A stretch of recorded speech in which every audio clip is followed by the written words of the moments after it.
Now, I hope that every Australian politician who's been trying to censor social media here watch today how it's just saved South Korea's democracy. Last night, South Korea's President, Yoon Yeol, suddenly declared martial law from 11 p.m, late enough to expect his opponents would struggle to organise themselves. 친애하는 국민 여러분. I hereby declare an emergency martial law in order to defend the Free Republic of Korea from the threat of North Korean communist forces. Now, President Yoon did what's worked so often in coups before, in the past. He sent the army to shut down the National Assembly. He put the mainstream media under military censorship. But that stuff doesn't work anymore in the age of X. News of the coup, of course, flashed through social media. So did calls to resist. Opposition leader Lee Jae-myung even live-streamed himself dodging the army cordon and hopping over a fence to get inside the National Assembly. Social media then showed former TV news anchor An Gui-ryong, now a politician, trying to wrestle a gun from the hands of a soldier as she shouted, "Aren't you ashamed of yourself?" And that clip soon had 3 million views. So you can imagine the effect of all this. Crowds rushed in to overwhelm the soldiers at the National Assembly. Within 3 hours, 190 of the country's 300 politicians had got out of bed and inside the building and voted unanimously to demand the president end his martial law. The opposition leader Lee then held a press conference calling on the army to obey the people. And look at all the smartphones recording him, posting on the internet. It proves that soldiers who control TV stations now control nothing. In less than 6 hours, Yoon called off his martial law. Soldiers went home. Yoon now faces impeachment, even jail. And South Korea's democracy is safe. I know it wasn't all social media, but huge impact. Now, I'll get to the why of this farcical call for martial law with my guest, but more important for us here is to learn how that social media did help save South Korea's democracy. No wonder China tightly controls its own social media, but why are so many of our own politicians so hostile to it? Albanese government trying to give government-appointed censors power to censor what they claim is disinformation. Last week, even Liberal politicians joined Labor to ban children for social media. Imagine if South Korea's president had laws like that to protect him. I know, let's not go overboard. We don't face martial law here.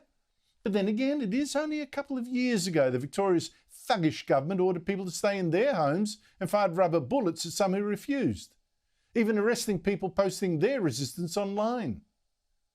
So yes, we do have lessons to learn here. Joining me is Peter Jennings.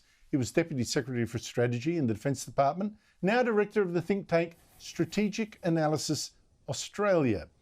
Peter, always great to talk to you, but can you tell us, why did South Korea's president impose martial law and so ham-fistedly? Well, good evening, Andrew. I think this is going to go down in history as one of the most disastrous captain's pick that a political leader has made.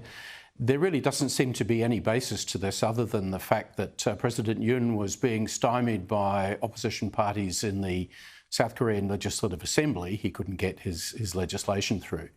And he was plummeting the depths of bad popularity, low popularity. And I think he made a disastrous call. At the end of the day, he didn't have the support of significant figures in his party. Large numbers of his cabinet resigned, significant advisors resigned. The military seemed to be very half-hearted in terms of doing what they were asked to do, which was to stop politicians from getting into the Legislative Assembly. So this was a disastrous thought bubble gone wrong.